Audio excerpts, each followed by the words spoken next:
Hey, what's up everyone? This is Hitesh Jitwani, your commerce guide. Hope पढ़ाई बहुत अच्छी चल रही होगी बच्चा, एग्जाम्स बहुत नज़दीक आ रही हैं, सो ज़्यादा टाइम वेस्ट किए बिना हम आगे बढ़ते हैं। सो पार्ट वन में हमने डायरेक्टिंग जो है वो शुरू किया था, जहाँ पे हमने 2-3 कंसेप्ट जो है वो पार्ट वन में कंप्लीट कर लिए। आज हम बढ़ते हैं पार्ट टू की तरफ। क्या-क्या चीज़ें हमने कंप्लीट करी थी, तो व्हाट डायरेक्टिंग इज़, डायरेक्टिंग क्या होता है, तो हमने ये देखा था बेटा directing is something instructing, guiding, inspiring, coaching, leading and motivating. ये सारी चीजें हमने देखी थी। इसके बाद अगर हम आज बात करें तो we completed features and characteristics of directing as well. ये सारे फीचर्स हमने कंप्लीट करे थे। जाइए पार्ट वन देखिए बच्चों। फिर हमने इंपॉर्टेंस ऑफ डायरेक्टिंग फंक्शन देख लिया था। अब एलिमेंट्स की बात करें बेटा, so this chapter is totally dependent on four different elements of directing. First one is supervision, motivation, communication and leadership. जिसमें से सुपरविजन और मोटिवेशन जो है वो हमने कंप्लीट करा था बेटा in part one. Let us begin communication now. How communication works in organisation. Without communication क्या प्रॉब्लम्स आ सकती हैं, what is the communication process and what are the different barriers. चलिए शुरू करते हैं। Communication can be defined as the transmission or exchange of ideas, views, message, information, fact, feeling, etc. between two or more person by different means. Means यहाँ पे बेटा that's all about channel to create a common understanding. Communication क्या है, तो communication वो है जिसमें इंसान जो है वो अपने आइडियाज, अपने व्यूज, अपने मैसेज, अपनी इंफॉर्मेशन, अपने इफेक्ट्स, अपनी फीलिंग्स, अपनी अंडरस्टैंडिंग को किसी और के सामने रखता है। That is called communication. Communication is two-way process as it begins with the sender and ends with the feedback comes from the receiver to the sender. बेटा सबसे इम्पोर्टेंट एक चीज ध्यान देनी है कि कम्युनिकेशन जो है वो स्टार्ट जो है वो सेंडर से होगा और वो एंड होगा फीडबैक के ऊपर. Until and unless we get feedback from the receiver, we cannot say the communication जो है वो सक्सेसफुल हुआ है. As we get feedback from the receiver, communication process वहाँ पे एंड होती है. The minimum of two parties are involved in the process of communication. जैसे सेंडर और रिसीवर ये दोनों तो चाहिए बेटा. Communication can be in a form of one-to-one communication. It can be in like one to group या group to group. ये communication के different ways हो सकता है. Now सबसे important चीज बेटा कि जब हम communication की process को अगर हम देखें तो we should make sure कि there is a specific process of communication. Process की अगर हम बात करें बेटा तो कभी भी प्रोसेस में हम स्टेप्स को आगे पीछे नहीं कर सकते. What the process is, what are the different steps, let us begin बेटा. मैं आपको समझाता हूँ and this is the most important question. Communication process. Now communication जो है बेटा वो स्टार्ट कहाँ से हो रही है, तो communication starts from the sender. जो सेंडर होगा वो मैसेज बनाएगा. The person who wants to communicate, the person who wants to deliver the ideas, thoughts, ठीक है, वो मैसेज आएगा. फिर वो पर्सन क्या करेगा, लाइक उस चीजों को in different forms, in different statements वो पर्सन एनकोड करेगा. एनकोड मतलब टू जनरेट द मैसेज, उसको लिखना, ठीक है. Then it comes media. Once the letter is written, once everything is written, so we see कि what are the different ways of delivering this messages. Like post करना है, courier करना है, hand to hand उस letter को deliver करना है. So media means the channel, the medium जिसके थ्रू हम उस मैसेज को डिलीवर करेंगे. Then it comes receiver. जब वो मीडिया सिलेक्ट करा जाएगा उसके बाद रिसीवर का जो एग्जिस्टेंस है वो आएगा. रिसीवर उस मैसेज को क्या करेगा बेटा, डिकोड करेगा. ना मैसेज को डिकोड करना मतलब to have the clear understanding, उस मैसेज को समझना. कोई एम्बिग्विटी है, there are some specific words, there are some specific statements और लैंग्वेज को समझ में नहीं आ रहा है, so each and every person tries to understand the things in different way. That is called decoding. And after decoding there is a last step which is feedback. We have already discussed कि बेटा जब communication process की अगर हम बात करें, we want to communicate something, feedback मिलते ही communication process वहाँ पे end होती है. And feedback is the it defines the success of communication. Now यहाँ पे बेटा एक चीज लिखी हुई है, what noise is. So noise is one of the barriers of communication. एक एक करके सारी चीजें पढ़ते हैं बेटा. Now sender, मैं यहाँ पे आपको कुछ कीवर्ड्स भी बताते रहूंगा. मेक श्योर वो कीवर्ड्स ही आप ध्यान रखना. उन कीवर्ड्स के through it is going to be very easy to understand, very easy to memorise actually. Now sender, the sender is a person who conveys the message. Sender कौन होता है? जो मैसेज को कन्वे करता है, जो एक जगह से दूसरी जगह मैसेज को डिलीवर करता है, that is sender. Communication process begins immediately when the idea comes into the mind of senders. जैसे ही सेंडर के दिमाग में कोई आइडिया आता है, वहां से कम्युनिकेशन प्रोसेस शुरू होती है. मैसेज, मैसेज क्या है? The content. एक्चुअली में जो कंटेंट है, जो आइडिया है, दैट इज द मैसेज. और suggestion that the sender wants to share, the sender wants to share with the receiver is called message. Third, the receiver cannot read the mind of the sender. So telepathy आपने शायद सुना होगा, to read someone's mind. यहाँ पे ऐसा नहीं होगा बेटा, ज्यादातर केसेस में we can not read someone's mind. So उसके लिए once we want to communicate, ऐसा नहीं है कि मेरे पास कोई आइडियाज है और आप अपने आप जान जाओगे. इट इज नेसेसरी कि मैं उसको एनकोड करूं, अपने स्टेटमेंट्स में लेके आऊं और आपके सामने डिलीवर करूं. So the receiver can not read the mind of the sender, so the receiver converted the idea into language. Receiver क्या करता है? वो जो आइडिया था उसके दिमाग में, उसको एक मैसेज में कन्वर्ट करता है, एक लैंग्वेज में कन्वर्ट करता है. That is called encoding. और along with that that plays an important role of pictures, gestures and posters. ये सारी चीजें. Then it comes media. Media is a way of means through which encoded message is transmitted to the receiver. Media is nothing else but the channel. जैसे किसी को letter post करना है, courier करना है, like we want to use email or telephone or mobile phone, internet. These are the different things which are called media. ये सारी चीजें यहाँ पे given है बेटा, ठीक है. Decoding. It refers to the converting the encoded message into language and understanding. सबसे पहले so encoding means to generate, to convert the idea into statements into a language, where decoding comes about the person who receives the message. That person must be getting the idea, understanding from that message. So उस understanding को हम क्या बोलते हैं बेटा? That is called decoding. So let me help you one more example what decoding is. So in the past हमने बहुत सारी movies में देखा है. So if I send you any messages which is like in particular different language which you don't understand, so what you actually do, you copy the message, आप किसी और को पढ़ा सकते हो, और you translate it on by using the internet. So what you are trying to do, you are trying to decode the message. Now वही example देता हूँ जो which we were discussing in the past. जब कोई बेटा या बेटी अपने पेरेंट्स को लेटर लिखा करते थे, and parents used to live in villages. जो चिल्ड्रन है वो सिटी एरियाज में रहते थे. Now here the parents are illiterate. So what they used to do, once they receive the letter from their children, they used to go to the person who knows, who is literate actually, who knows that particular language. तो गांव के उस इंसान के पास जाते थे जो उसको पढ़ के वो लेटर सुनाता था. That is also called decoding. Sorry. Then it comes receiver. Once the message is received, once the receiver decode the messages, ये receiver क्या करेगा? उसको understand करने के बाद that person would be giving you feedback. After understanding the message, the receiver sends his response to that idea or messages to the sender.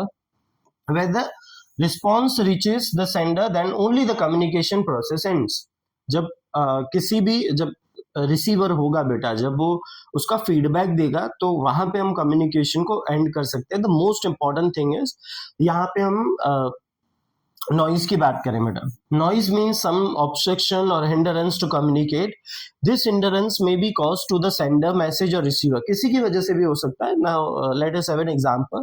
पहला, suppose we are having a conversation on telephone and we both are having poor telephone connection, जहाँ पे voice crack हो रहा है या तो फिर network issues है. Second, inattentive receiver. The receiver है, that person is not actually interested to listen. So उसमें भी कम्युनिकेशन की बहुत सारी दिक्कतें आ सकती हैं.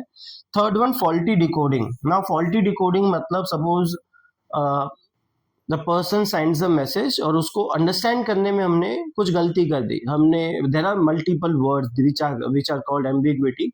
तो उस मैसेज को अच्छे से ना समझ पाना, that is called faulty decoding.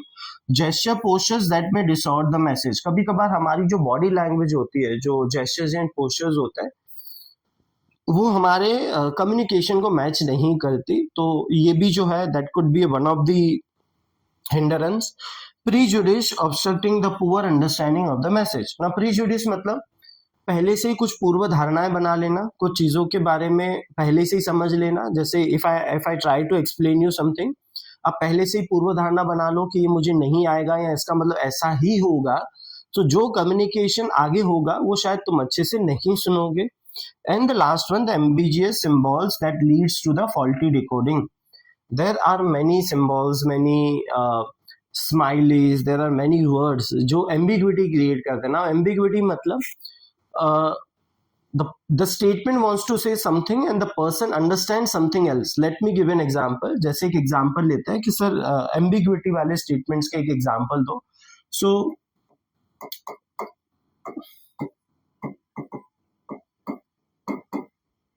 now here the statement is call me a taxi.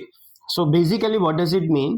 ये बेटा ग्रामेटिकली गलत स्टेटमेंट नहीं है, that is purely correct statement. Call me a taxi का मतलब होता है मेरे लिए टैक्सी बुलाओ। So here the person who reads, that person may have some of the ambiguity in the statement. That person may understand कि मुझे taxi बुलाओ, like my name is taxi and you can call me taxi. So this is the statement which can create ambiguity. Like there are some of the abbreviations जो problem create कर सकते हैं, short forms जो है the person may not understand.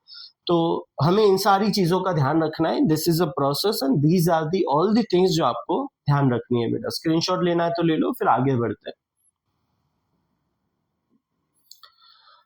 ना बेटा, अगर हम फॉर्म्स ऑफ कम्युनिकेशन की बात करें, forms of organisational communication, so there are the two different forms, formal organisation and informal organisation. How they are different then each other. बेटा ये चीजें हम हमारे छोटे स्टैंडर्ड्स में प्लस इंग्लिश वाले सब्जेक्ट में हम सीख चुके हैं। Formal communication which actually is done with lot of formality, the person who is having authority than us, the person who is elder than us, उसके साथ हम formal communication करते हैं। Informal communication where there is no requirement of formality, they are like friends, family, relatives, तो ये वो लोग हैं। Now formal communication refers to an official communication taking place in organization. Formal communication वो communication है जो ऑर्गेनाइजेशन के अंदर होती है, जो कॉर्पोरेट लेवल पे करी जाती है, that is formal communication. The exchange of views or messages or information related to the official matters, बेटा ये ध्यान रखना है, जो काम से रिलेवेंट है, जॉब से रिलेवेंट है, such as assignment of tasks, fixing of responsibilities, setting up targets, objectives, etc. is known as formal communication. Under the formal communication, verbal or oral channels are avoided. बेटा देखो, now one marker के लिए आपको ध्यान रखना है, formal communication में it is always mandatory we must have written communication. So written communication का सबसे बड़ा फायदा ये होता है कि वी हैव प्रूफ, ठीक है। ओरल कम्युनिकेशन का एक प्रूफ नहीं रहता है। Communication generally takes place in written form such as issues of notice, letters, memos and documents. So अगर कोई भी चीज रिटन फॉर्म में होगी तो that becomes very easy to remember. This is a formal organization. Now beta there are the some types of formal organizational communication में पहला upward communication है, then downward communication, horizontal communication and diagonal communication. Let us begin with the downward communication. बेटा downward communication क्या है? The flow of information from top level, जो information है वो top level superior से लेके लोअर लेवल सबऑर्डिनेट्स तक आएगी, उस तरीके की कम्युनिकेशन को हम डाउनवर्ड कम्युनिकेशन बोलते हैं। Top level, middle level and lower level then subordinates is known as downward communication and includes passing instruction from superior to subordinates. मतलब टॉप लेवल से लेके हम सबऑर्डिनेट्स तक पूरा जो मैसेज है वो ट्रांसफर करेंगे, इसको हम डाउनवर्ड कम्युनिकेशन बोलते हैं। Now let us understand the second one, upward communication. Upward communication उसका टोटली उल्टा, when the subordinate pass any information to the superior। जब कोई सबऑर्डिनेट है जो लोअर लेवल पे जॉब कर रहा है, थर्ड लेवल पे या तो फिर वो मिडिल लेवल पे मैसेज को पास करेगा और मिडिल लेवल जो है वो टॉप लेवल को मैसेज पास करेगा, that is called upward communication. Upward communication generally consist of work performance, opinions, grievances, problems with the employees. तो ये जो सारी प्रॉब्लम्स हैं, so basically employees share this problems with their heads, with their boss. Upward communication is gaining a lot of importance because management nowadays wants to involve all level in decision making। आज की तारीख में बेटा हम जो है we are like we are very open, जो generation है वो बहुत सारी चेंज हो चुकी है, so people they are ready to take suggestions advices from lower level as well. ठीक है, चलो. Horizontal communication. Now horizontal communication, the communication between two और more person working at the same level of authority. Now इसका कुछ example, हाँ बेटा example है, जैसे कि परचेस मैनेजर जो है वो सेल्स मैनेजर से बात कर रहा है, सेल्स मैनेजर जो है वो मार्केटिंग मैनेजर से बात कर रहा है. So this is horizontal communication where all the people have the same authorities, same post. Generally different department heads discuss the policy to the department with each other. जैसे marketing manager may discuss time to time quality and packing department के साथ वो बातचीत करेगा, production manager के साथ बातचीत करेगा. That is called horizontal communication. Diagonal communication की बात करें तो यहाँ पे द पर्सन जो लोअर लेवल है वो अपर लेवल लोअर लेवल के साथ, सेम लेवल के साथ, so in any form they can have the communication. Diagonal communication is flow of information between person working in different departments and holding different levels of authority. Let me give you an example. The salesman may request the production manager. Salesman lower level पे काम कर रहा है, production manager को request कर रहा है to modify the product design according to the requirement of the customer. So diagonal में there is no such flow कि upward से upward communication है, downward communication है, horizontal है. There is no particular flow. जहाँ पे need होगी, जिसके साथ बातचीत करनी होगी, like internal in organization, वो कर सकते हैं. That is called diagonal communication. This is the last slide of formal organization के फायदे और नुकसान की अगर हम बात करें तो the source of information can easily be located. अगर तुम फॉर्मल कम्युनिकेशन कर रहे हो where everything is being recorded, जहाँ पे सारी चीजें रिकॉर्ड करी जा रही हैं ऑन पेपर, सो यहाँ पे in future you can locate many things. Second, it is very systematic and ensure orderly flow of information. Systematically सारी चीजें करी जाएंगी और ध्यान रखा जाएगा कि सारी चीजें जो है वो ऑर्डरली फॉर्म में हो, स्केलर चेन में हो. informal communication, it is easy to fix the responsibilities and different employees and there is a proof. बेटा सबसे इम्पोर्टेंट फॉर्मल कम्युनिकेशन में जो है वो प्रूफ रहता है कि हम जो भी कम्युनिकेशन कर रहे हैं in future we can use that. इसके नुकसान भी हैं. The information is delayed as generally a scalar chain is followed where passing from the information. ना स्केलर चेन हम जानते हैं, टॉप लेवल से मिडिल लेवल पे आएगा, middle level, once the middle level receives that, middle level जो है वो उसको फिर वापस से लोअर लेवल तक ट्रांसफर करेगा. So there are the high chances कि वो कम्युनिकेशन डिले हो जाए. ठीक है. Second, in formal communication the information is passed in an impersonal manner. देखो जहां पे अगर हम बात करें जो कम्युनिकेशन पास ऑन होता है, अगर टॉप लेवल से मिडिल लेवल और मिडिल लेवल से लोअर लेवल पे आता है तो ज्यादातर केसेस में जो फॉर्मेलिटीज है, लाइक डाउनवर्ड कम्युनिकेशन में जब टॉप से लोअर लेवल पे आएगा तो वो कम्युनिकेशन इम्पर्सनल मैनर हो जाती है. The information may not be transmitted accurately to avoid the unfavourable effect of communication. ये भी होता है बेटा, जब कम्युनिकेशन अच्छी तरीके से ट्रांसफर ना करी जाए, टॉप लेवल से जो चीजें आई, जो नोटिस है वो सर्कुलर, मिडिल लेवल जो है उसमें मेकिंग चेंजेस एंड वो चेंजेस को हम सबऑर्डिनेट्स को बता रहे हैं, तो दैट कैन क्रिएट एम्बिग्विटी या कंफ्यूजन या misunderstanding in the entire process. बेटा कोई भी डाउट हो मुझे प्लीज कमेंट करके बताइएगा. हम जो नेक्स्ट वीडियो होगी वो आपके डाउट्स के ऊपर ही बनाएंगे. प्लीज सब्सक्राइब करते हुए जाइएगा, पढ़ते रहिए और खुश रहिए. Thank you so much. Have a great day.